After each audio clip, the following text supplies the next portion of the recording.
Hi, and welcome back to the Positive Prepper. I want to start this video by reading Psalms 20. This is out of the King James Bible. The Lord hear thee in the day of trouble. The name of the God of Jacob defend thee. Send thee help from the sanctuary and strengthen thee out of Zion. Remember all thy offerings and accept thy burnt sacrifice. Grant thee according to thine own heart, and fulfill all thy counsel. We will rejoice in thy salvation. In the name of our God, we will set up our banners. The Lord fulfill all thy petitions. Now know I that the Lord saveth his anointed. He will hear him from his holy heaven with the saving strength of his right hand. Some trust in chariots and some in horses, but we will remember the name of the Lord our God. They are brought down and fallen, but we are risen and stand upright. Save, Lord, let the King hear us when we call. And again, that was Psalms 20.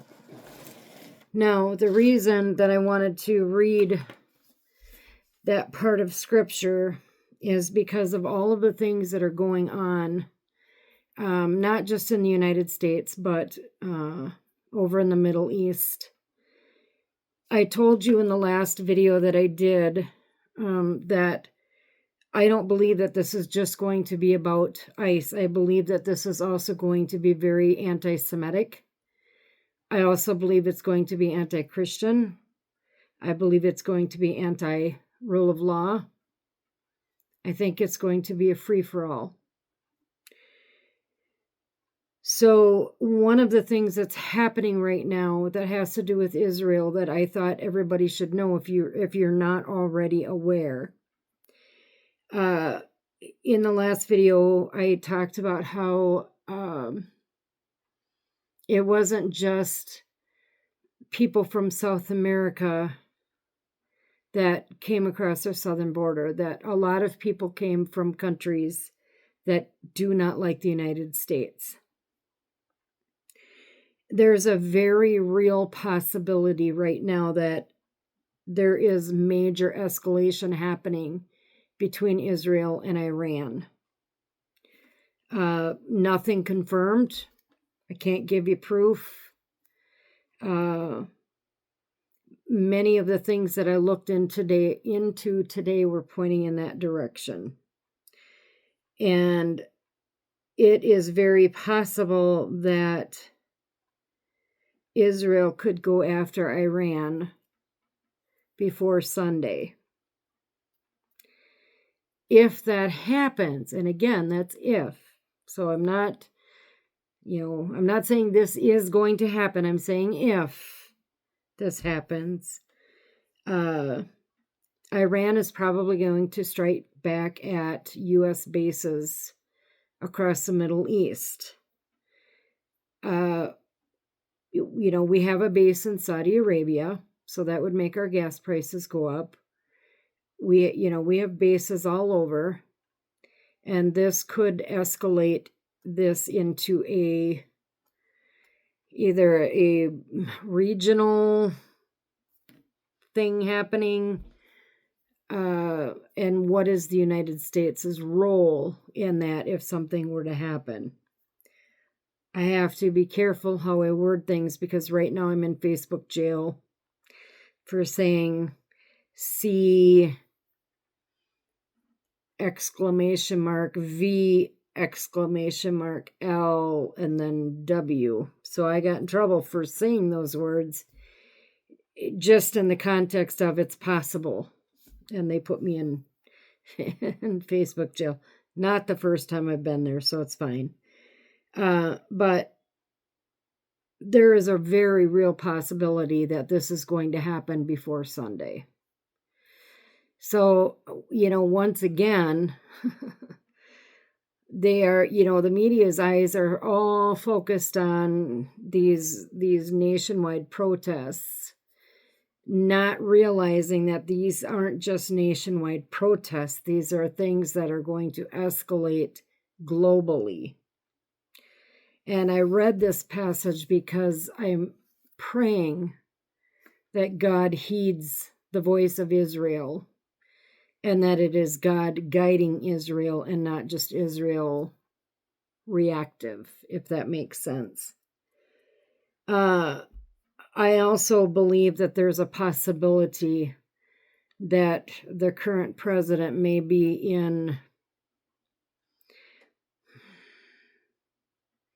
some sort of danger on Saturday. The removal of someone like him would mean that other things in this country could happen. So our border, while it is currently secure, and I'm, for the most part, way better than it was the last 4 years, there are people waiting on the other side by the thousands to come in as soon as he is removed. And again, you're going to have to just read between the lines on this one.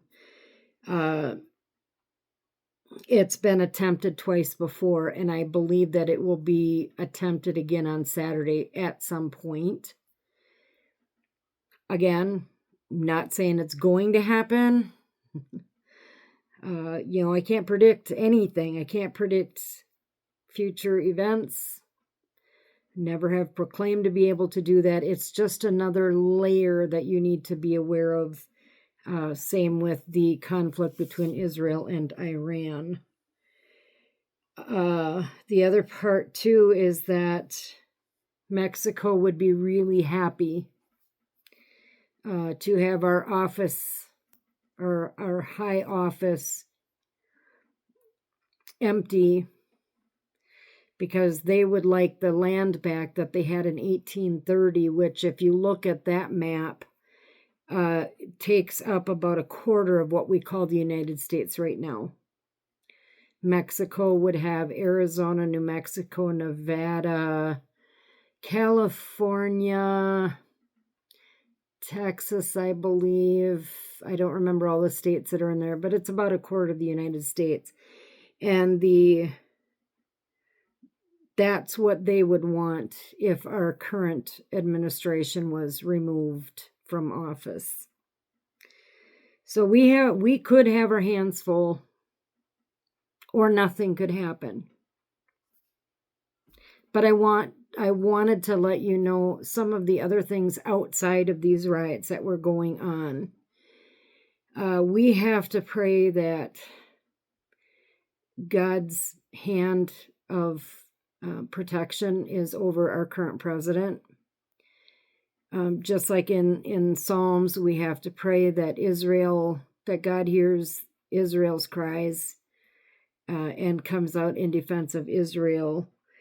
And then I think we also need to pray that things settle down nationally so that they don't get to where they could end up being. So I just wanted to put this out there because not a lot is being said. And I want to make this one last point also. And, when it comes to Ukraine and Russia, you guys know where I stand on that, so I'm not going to go into that again.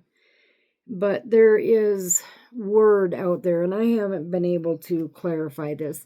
Just because somebody says it doesn't mean that it's true, right? But what's being said is that Ukraine is not allowing mothers to say goodbye to their sons that die in that war. They're not allowed to bury them.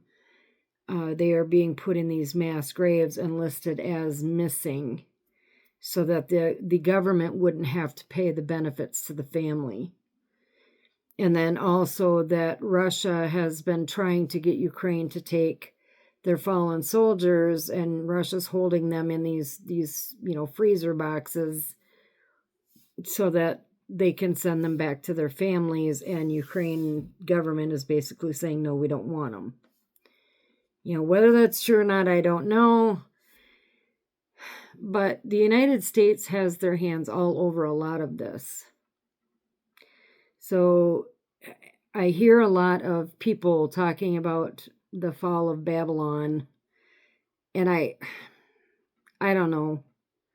I just think that the United States right now, today, and for at least the next, 4 or 5 days, is going to be in a very precarious situation. The Middle East, the Muslim countries are calling for the falling. And so they are asking for their people to rise up in America and take care of the country. Again, hopefully it's all wrong, but I wanted you to at least be aware that these are possibilities, because that's what prepping is, right? Prepare for the worst, but always pray for the best. So I'm hoping that God heeds the calls and things settle down, but you need to be aware that this is not just going to go away like that. And like I talked about in my last video, just prepare for it. Don't be afraid of it. Don't hide in fear of it. Have that actionable faith that we've talked about before. Pray that it doesn't happen, but prepare for it just in case it does. So thank you all for taking the time to watch this quick video. If I see things changing, or if I get more confirmation on certain parts of either last night's video or this video, I will certainly update as it happens. This is going to be very fluid, and it's probably going to change quite a bit in the next couple of days. So if I see anything, again, that I think you should be aware of, I will definitely let you guys know. But stay safe. In the meantime, stay vigilant, and God bless.